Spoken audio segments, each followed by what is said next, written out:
स्मृति पुराण महाकाव्य आदि रचे गए, सब में उन्होंने अपने स्वार्थ की बातें लिखी।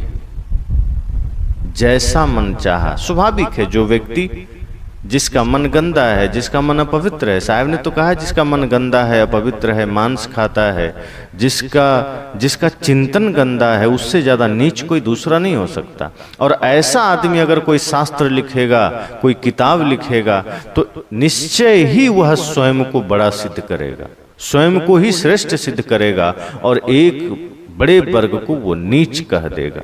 तो साहब ने लिखा कि अपने स्वार्थ सिद्धि के लिए इसने अपने अनुसार ग्रंथों में बातें लिखी और एक वर्ग को पशु के समान जीने के लिए विवश कर दिया। जिसको इसने शूद्र कहा उसे पशु से भी बदतर माना। विद्या, धर्मशास्त्र, धर्म कृत्य, ऊंचे पद, संन्यास आदि का अधिकारी इसने अपने को माना और अन्य को, ज्यादातर तथाकथित शूद्रों को इनसे सर्वथा दूर रखा। यह सब पुरोहितों के द्वारा किया जाने वाला चोरियां ही तो है। ब्राह्मण ही सब किन्हीं चोरी, ब्राह्मण ही को लागल खोरी। धर्मशास्त्र के नाम पर सारे ज्ञान विज्ञान को इसने अपना अंडर में कर लिया, अपने तरीके का बात लिख दिया और एक बड़े वर्ग को नीच कह दिया। तो इसने चोरी भी इसी ने की। साहब ने कहा इसलिए जब इसने चोरी किया, भेदभाव किया, हिंदू समाज को कमजोर किया, जाति पाति का जहर हिंदू धर्म ग्रंथों में लिखा, तो जैसे कि लोग दूध में पानी मिला देते हैं, वो दूध ओरिजिनल थोड़े रह जाता है, फिर उसमें पानी मिल जाता है। इसी प्रकार इन्होंने क्या किया कि जाति पाति का जहर हिंदू समाज में मिला दिया। अपने धर्मशास्त्रों में छुआछूत का जहर मिला दिया, आडंबर पाखंड चमत्कार का जहर मिला दिया और आज समस्त हिंदू समाज में उसकी छाया देखने को मिलती है। अब यहां ध्यान यह देना है कि ब्राह्मण नाम का एक वर्ग है और संसार में किसी भी वर्ग के सारे लोग गलत नहीं होते। अगर यहां ब्राह्मण की बात आई तो ऐसा नहीं है कि पूरा ब्राह्मण समाज ही गलत है। साहब कहते हैं ब्राह्मण वर्ग में रहे हुए पुरोहितों ने ही भेदभाव तथा छल छद्म की नीति अपनाई। इसमें पूरा ब्राह्मण समाज दोषी नहीं है, सबको दोष नहीं दिया जा सकता। ब्राह्मणों में भी सदा सर्वदा से कुछ ऐसे मानवतावादी चिंतक हुए हैं, विचारक हुए हैं, जो ब्राह्मण पुरोहितों की भेदभाव जनित व्यवस्था के घोर विरोधी तथा मानव समानता के प्रबल पक्षधर रहे हैं। इस प्रकार ब्राह्मण समाज में भी ब्राह्मण व्यवस्था विरोधी आग यत्र तत्र सदैव सुलगती रही है, जिसके परिणाम में आचार्य बृहस्पति ने भौतिकवादी पक्ष लेकर ब्राह्मणों के कर्मकांडों की धज्जियां उड़ाई थी। साहब यह कहना चाहते हैं कि हम यह नहीं कह सकते कि अगर ब्राह्मण पुरोहितों ने यह छल छद्म किया शास्त्रों के नाम पर, छुआछूत के नाम पर, वेद शास्त्र के नाम पर, तो इसका मतलब संपूर्ण ब्राह्मण समाज इसका दोषी नहीं है। जो इसमें पुरोहित वर्ग है और कुछ यदा कदा उनको यह दोष दिया गया। बाकी ब्राह्मण समाज में भी अच्छे अच्छे चिंतक हुए, विचारक हुए, जो शुद्ध मानवतावादी हुए, जो इंसान से प्रेम करने वाले हुए, जिनके मन मस्तिष्क में कहीं भी कोई छुआछूत का भाव नहीं हुआ, वे भी समाज के इस दशा को देखकर पीड़ित हुए और उसके लिए आवाज उठाए। तो साहब कहते हैं कि ब्राह्मण व्यवस्था और ब्राह्मणों में जो कर्मकांड है उसका विरोधी स्वर, इसके विपरीत कुछ बातें, इसके खिलाफ में कुछ बातें उपनिषद, महाभारत, गीता आदि धर्म ग्रंथ में यहाँ कुछ कुछ जगह देखे जा सकते हैं। अब जैसे ब्राह्मण समाज की संतान जैन, बौद्ध, सिद्धनाथ, कबीर पंथ तथा निर्गुणी धारा के नाना संप्रदायों में दीक्षित होकर ब्राह्मणवादी भेदभाव नीति का सदा घोर विरोध करती रही। साहब कहते हैं कि जैसे ब्राह्मण समाज के भी बहुत से संतानें, बहुत सारे लोग कहीं जैन धर्म में दीक्षा ले लिया, कहीं बौद्ध धर्म में दीक्षा ले लिया, कहीं नाथ परंपरा में दीक्षा ले लिया, कबीर पंथ में भी दीक्षा ले लिया। बहुत ऐसे ब्राह्मण समाज के लोग हैं जो कबीर पंथी हैं, जो बौद्धिस्ट हैं, जो जैन हैं। तो बहुत से लोग हैं जो इन मत पंथ में आकर के जाति पाति के भेदभाव से ऊपर भी उठे हैं, जो छुआछूत के नाम पर किया जाने वाला आडंबर है उससे ऊपर उठे हैं और उसके खिलाफ आवाज भी उठाए हैं। तो साहब कहते हैं कि बहुत से लोग हैं जो इस विचारधारा के खिलाफ भी खड़े रहे हैं। सदगुरु कबीर ने तो उन्हीं ब्राह्मणों की यहाँ आलोचना की है जो विषमता जनित व्यवस्था के संस्थापक तथा परिपोषक रहे। सदगुरु कबीर उन ब्राह्मण पुरोहितों का विरोध करते हैं जो जातिवाद के समर्थक हैं, जो इंसान के विरोधी हैं, जो मांसाहार के समर्थक हैं, जो छुआछूत के समर्थक हैं, जो इंसानियत के विरोधी हैं। सदगुरु कबीर ऐसे ब्राह्मण समाज का, ऐसे ब्राह्मणों का विरोध करते हैं, उसका खिलाफ करते हैं।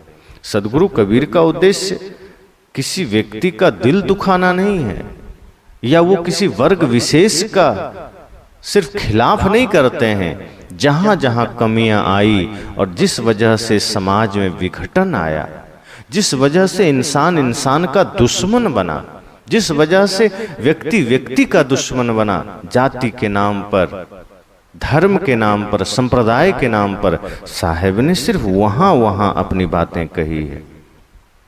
वे तो ब्राह्मणों को एक तथ्य सुझा रहे हैं, वे कह रहे हैं, उन्हें सावधान कर रहे हैं। वे कहते हैं कि अपने आप को वो समझें और खुद को जाति और वर्ण विहीन शुद्ध मानवतावादी स्तर पर लाने का प्रयत्न करें।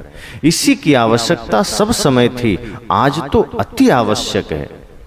साहब कहते हैं कि जो ब्राह्मण समाज है वो खुद इस मामले में खड़े होकर के जाति पाति का विरोध करें, छुआछूत का विरोध करें।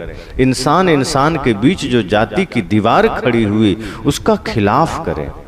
ब्राह्मण समाज खुद इस तरह से जब समाज में खड़े होकर के मानवतावाद विचार लेकर खड़े होंगे, छुआछूत का विरोध करेंगे और शुद्ध इंसानियत का भाषा, शुद्ध इंसानियत का भाव लेकर चलेंगे, तो फिर समस्त सृष्टि, समस्त लोग एक सूत्र में बंध सकेंगे।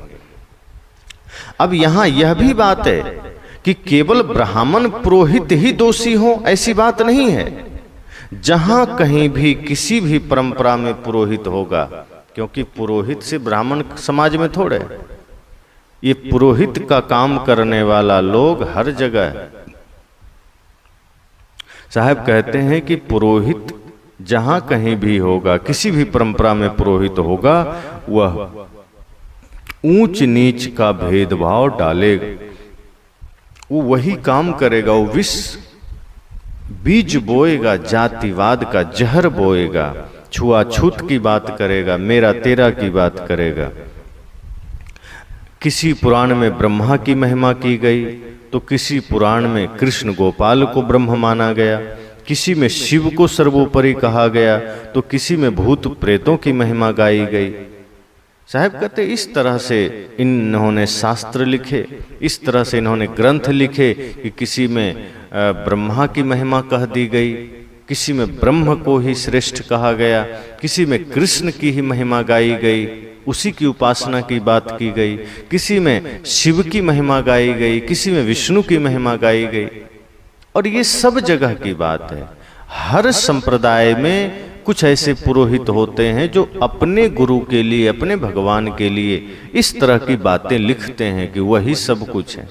कबीर पंथ में भी जो लोग पुरोहित का काम करते हैं वो उनका मन फ्रेश नहीं है, मलिन है।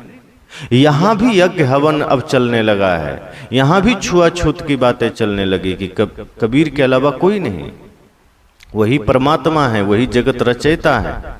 यहाँ भी जो पुरोहित बैठा है, कोई वेद पढ़ करके हवन कर रहा था तो कबीर पंथ के पुरोहित बीजक पढ़ के हवन कर रहे हैं। मूर्खता वही है, बस शब्द बदल गए। बीजक जो सारे कर्मकांड का विरोधी ग्रंथ है, जिसने कर्मकांड का विरोध किया, कबीर साहब की वाणी बीजक में इस तरह से आग उगलती है कर्मकांड के खिलाफ, जातिवाद के खिलाफ, छुआछूत के खिलाफ, पाखंड के खिलाफ। लेकिन आज लोगों ने बीजक ग्रंथ के शब्द पढ़ पढ़ के हवन करने लगे। जगह जगह आप देखें गृह प्रवेश जहां करते हैं तो कबीर पंथी पुरोहित भी, साहब कहते हैं वो संत नहीं, वो पुरोहित है। कबीर पंथ में जो पुरोहित है वो गृह प्रवेश में जाएंगे तो वहां भी हवन कुंड बना के हवन करेंगे। जो कबीर पंथ में पुरोहित है वो शादी में जाएंगे तो उसी तरह के पाखंड करेंगे, वो श्राद्ध में जाएंगे उसी तरह का पाखंड करेंगे। साहब कहते हैं ये पुरोहित भी अपने भगवान, कभी अपने आराध्य को भगवान बना करके बाकी सबको नीच मान करके छुआछूत फैला रहे हैं। तो इस तरह के पुरोहित हर जगह मिल जाएंगे। जैनियों ने भी अपने तीर्थंकरों की महिमा कर उनकी पूजा का विधान किया। जैन समाज में भी जो उनके तीर्थंकर होते हैं उनकी महिमा बढ़ा दी गई, उनके नाम पर बहुत सारे काल्पनिक कहानियां गढ़ दी गई कि वही सब कुछ हैं, श्रेष्ठ हैं, उनकी महिमा हो गई, उनका पूजा का विधान किया गया।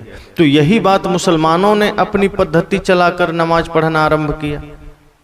मुसलमानों ने भी वही किया कि अपने अनुसार उन्होंने सिस्टम बना लिया कि खुदा की इबादत करनी है, नमाज पढ़ना है, यही सब कुछ है, यही भक्ति, यही पूजा, यही आराधना। तो मुसलमानों ने भी अपना पंथ चलाया।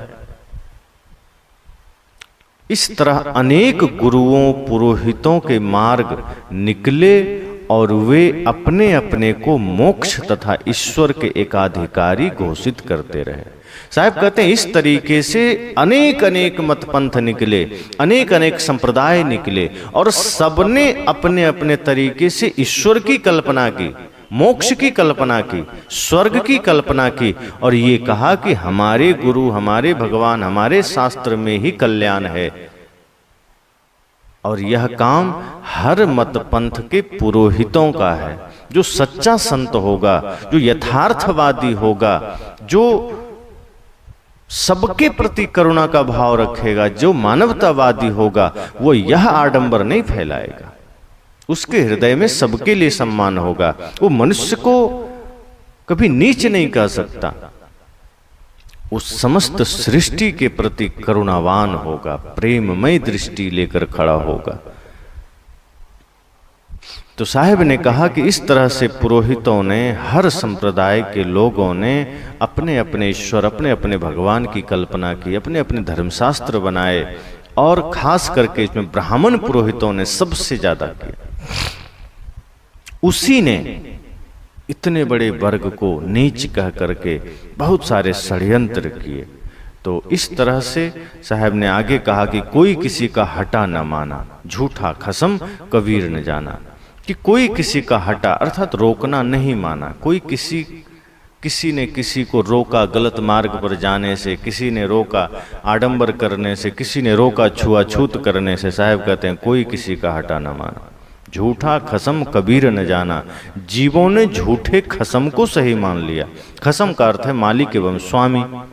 झूठी प्रधानता को सही मान लिया। झूठा खसम कबीर न जाना। कबीर साहब कहते हैं कि लोग यह न समझ सके कि यह स्वामी या श्रेष्ठ बनना झूठा है। लोगों ने झूठे स्वामित्व को ही मान लिया। जहां जहां बताया गया कि ये भगवान, ये खुदा, ये पैगंबर, ये अल्लाह, ये गॉड, ये महापुरुष, नदी नाले पहाड़ पर्वत, उसी को मान लिया। किसी की बात कोई माना नहीं। अपने अपने तरीके से भगवान की रचना कर लिए, अपने अपने तरीके से स्वामित्व गढ़ लिए। साहब कहते हैं ये समझ ही नहीं पाए कि यह श्रेष्ठ बनना, अपने आप में बड़ा बनना, अपनी कल्पनाओं में जीना, अपने तरीके का मायावी संसार में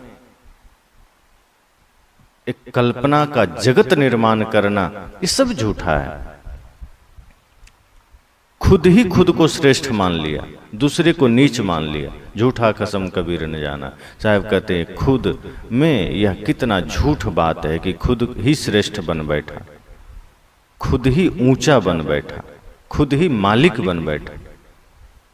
विनम्रता हो जीवन में, प्रेम हो जीवन में। जहां प्रेम होगा, जहां करुणा होगी, वहां सबके लिए प्रेम होगा, सबके लिए समता का भाव होगा, अहंकार नहीं होगा। ऊंच नीच है मध्य की वाणी, एक है पवन एक है पानी। साहब यहाँ कहते हैं कि यहाँ मूलतः कौन ऊंच है कौन नीच है, सब में एक ही आत्मा है। कोई ऊंचा कोई नीचा नहीं, सब एक प्रकार से है, सब एक समान है, किसी में वैर नहीं, कोई विरोध नहीं, कोई छुआछूत की बात नहीं। इंसान मात्र एक है। साहब तो कहते हैं जीव मात्र एक है, सब में एक ही आत्मा, एक ही परमात्मा है। कबीर साहब कहते हैं कि मैं सत्य की उपासना करता हूं और सत्य की राय देता हूं। साहब कहते हैं मैं सच कहता हूं, मुझे भय नहीं, क्योंकि शरीर छूटने का भय सबको होता है। साहब कहते हैं मैं क्यों भय करूं जो शरीर मेरा नहीं है, मैंने तो इसे कब का छोड़ रखा है, इसलिए मैं सत्य कह सकता हूं, मैं सत्य कहता हूं, मैं सत्य की उपासना करता हूं। साहब कहते हैं हे मनुष्य, तू जड़ देवी देवताओं के सामने घुटने टेक कर गिड़गिड़ाओ मत। ये जड़ देवी देवता के सामने घुटने टेक कर तुम गिड़गिड़ा रहे हो। तमेव माता च पिता तमेव बंधुश्च सखा। साहब कहते हैं जड़ देवी देवताओं के सामने घुटने मत टेको, गिड़गिड़ाओ मत, कुछ मिलने वाला नहीं है। तुम जो भी मांग रहे हो कुछ नहीं मिलेगा। अपने मन को निर्मल करो, मन को पवित्र करो, सबके साथ प्रेम का व्यवहार रखो, सब कुछ मिलेगा। माता पिता गुरु की सेवा करो, दीन दुखी की सेवा करो, सहायता करो, भूखे प्यासे लाचार असहाय की सेवा करो, सब मिलेगा। और सब में ही परमात्मा को देखो। ये जड़ चीजों में जाकर के मत्था टेकना और वहां धन विद्या समृद्धि सुख स्वास्थ्य की कामना करना, साहब कहते हैं हे मनुष्य ये मत करो, इससे कुछ होने वाला नहीं। अपने मन वाणी कर्मों को पवित्र करो। तुम स्वयं देवों का भी देव हो, महादेव हो। तेरे सद्गुण ही तेरी पूजा के लिए फूल पत्ते हैं। साहब कहते हैं कि जो तुम्हारे जीवन में सद्गुण है, दया है, क्षमा है, शील है, संतोष है, विवेक है, श्रद्धा है, भक्ति है, प्रेम है, साहब कहते यही तुम्हारे जीवन के फूल हैं, पुष्प हैं। इसकी खुशबू दूर तक जाएगी। अगर तुमने अपने जीवन में दुर्गुण धारण किए तो उसकी दुर्गंधी दूर तक जाएगी। फिर सामने तो हो सकता है कोई सम्मान कर दे, पर पीछे तुम गालियां खाओगे। इसलिए साहब कहते हैं कि अपने जीवन में इन चीजों को धारण करो, तब क्या होगा कि तुम्हारे चरित्र की खुशबू दूर दूर तक जाएगी। यही तुम्हारे जीवन के फूल पत्ते हैं। तेरे कुल गोत्र और जाति वर्ण सब परमदेव चेतनमय स्वयं है। ये बाहरी जाति, बाहरी गोत्र, बाहरी कुल सब छलावा है। यह चेतन आत्मा ही अपने आप में गोत्र है। ज्ञान ही इसका गोत्र है, ज्ञान ही इसका कुल है, ज्ञान ही इसका सब कुछ है, परिवार है। साहब कहते हैं इसमें मन को लगाओ, इसमें ध्यान लगाओ।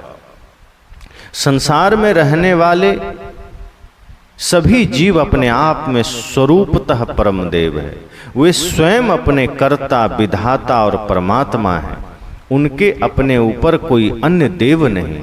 सब जीव स्वयं शुद्ध बुद्ध कल्याण स्वरूप है। उन्हें सत्संग विवेक द्वारा अपनी पहचान करना चाहिए और अपनी स्थिति में आना चाहिए। मानव में ब्राह्मण शूद्र कौन है? साहब कहते हैं कि यह जीव स्वयं करता है, धरता है, विधाता है, अपने ही कर्म करने वाला है, खुद कर्म के फल को भोगने वाला है। इसके ऊपर दूसरा कोई नहीं है। और यह बात सिर्फ सदगुरु कबीर नहीं कहते, कृष्ण भी कहते हैं। उपद्रष्टानुमंता च भारता भोक्ता महेश्वरः परमात्मेति चाप्युक्ता देहेस्मिन् पुरुषः परः। कि यह आत्मा ही दृष्टा है, यह आत्मा ही करता है, भोगता है, महेश्वरा है, यही परमात्मा भी है। इसको कोई दूसरा इसके ऊपर देव नहीं है। यही बात सद्गुरु कबीर कहते हैं कि यह स्वयं अपने आप में देवों का देव है।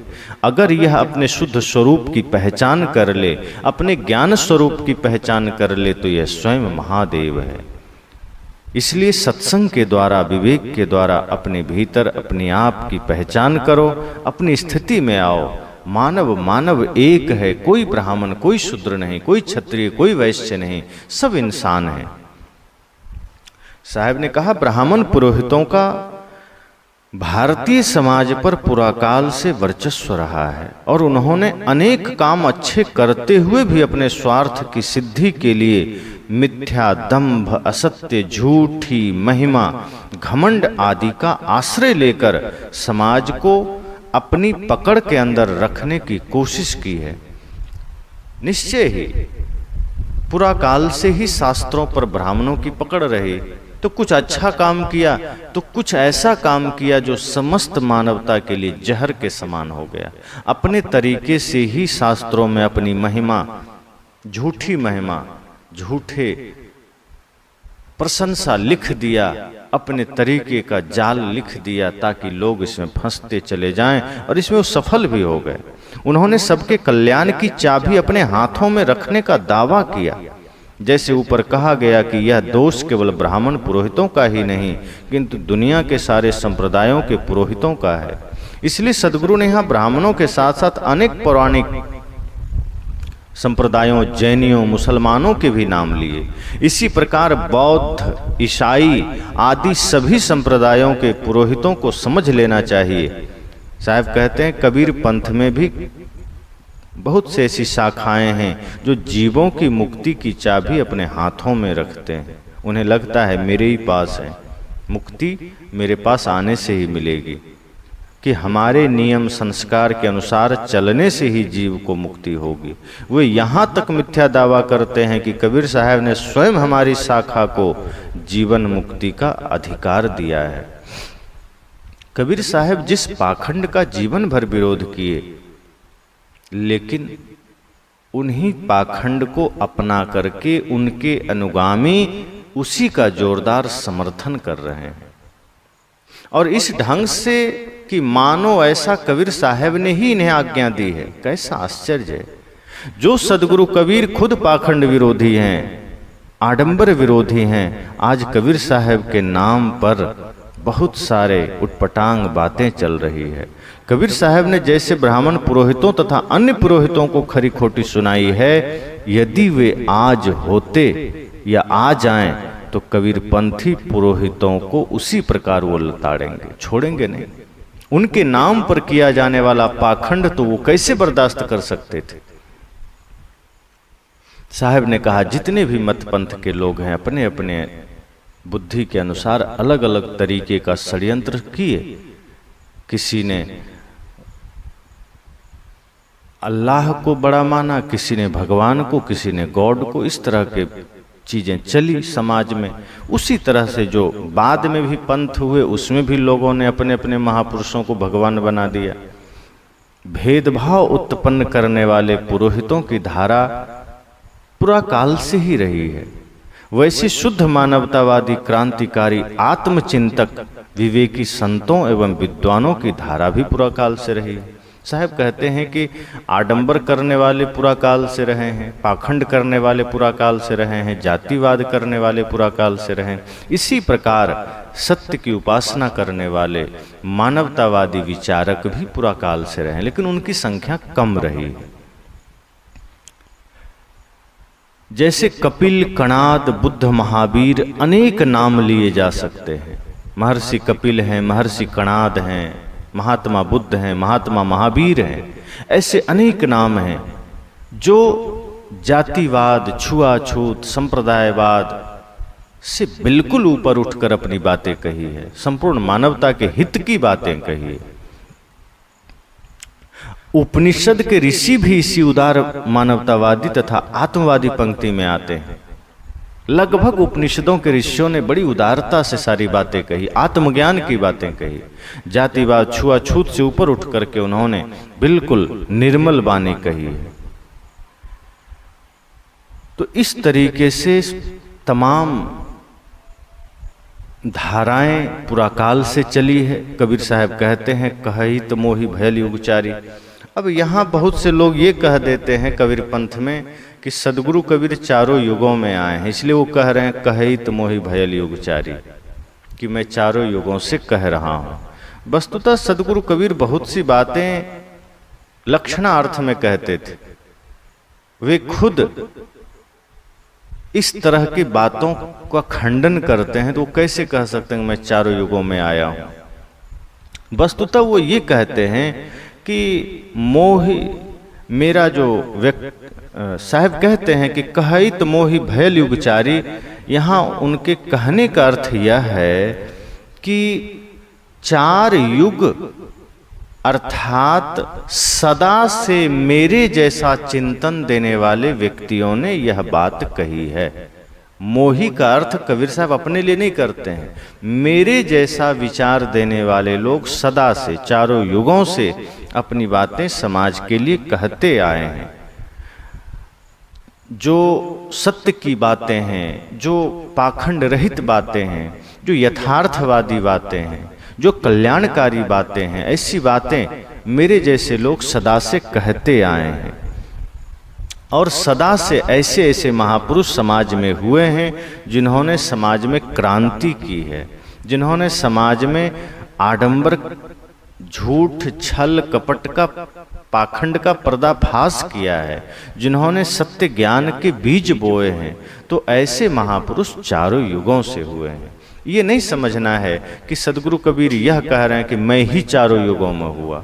वे कहते हैं मेरे जैसे लोग सदा से हुए हैं और समय समय से यह ज्ञान, यह बोध समाज को देते आए हैं।